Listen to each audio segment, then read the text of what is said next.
Oh, g'day scrappers. Yeah, I just wanted to talk about turning scrap steel into gold.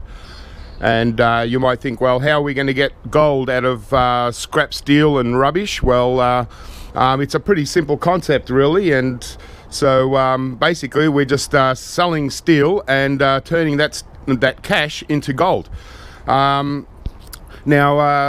Me, I'm a eWaste scrapper, so there are many types of scrappers. There are just your regular kind of scrappers that just go out and pick up steel and anything they find out in the streets and stuff, in dump masters, whatever.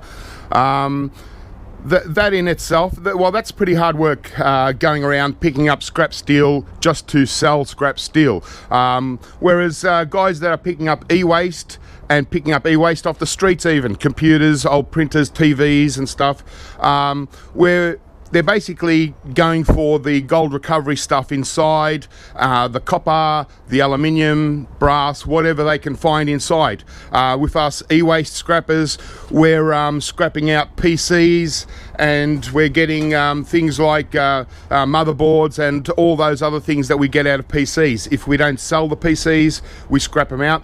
And basically this is what's left over. So it's basically a byproduct of scrapping e-waste, and it's unavoidable, and because we've got all the value out of our e-waste, this is basically rubbish for us, and but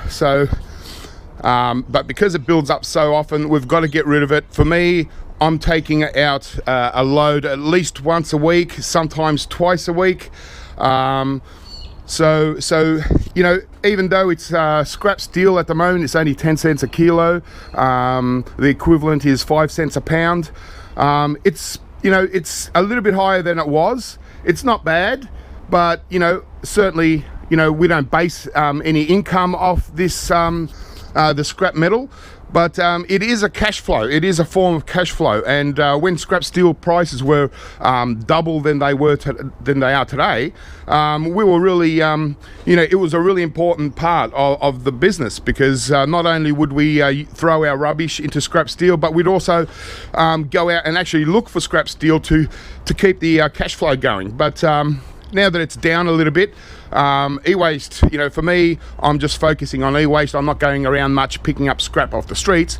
But this is a really easy way to turn your scrap steel into gold, or turning your rubbish into gold, actually. And so what I'm going to do is I'm going to load this up, take this into the scrapyard, turn all this into that cash, and then turn that cash into gold.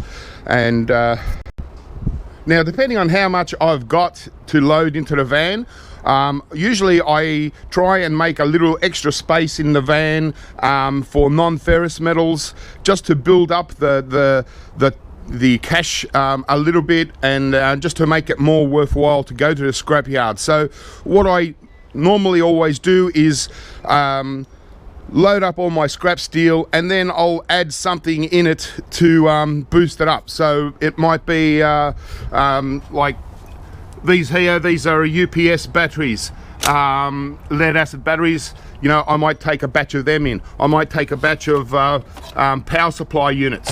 Another thing could be this wire.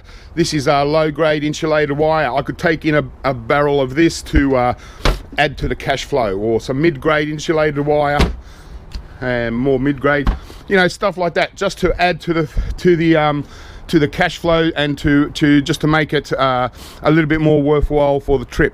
So in this case today, I might take in some motors and transformers, and maybe some aluminium. We'll just see how much room I've got. Okay, well, I've got the van loaded up, and let's go and sell this scrap steel and get our gold.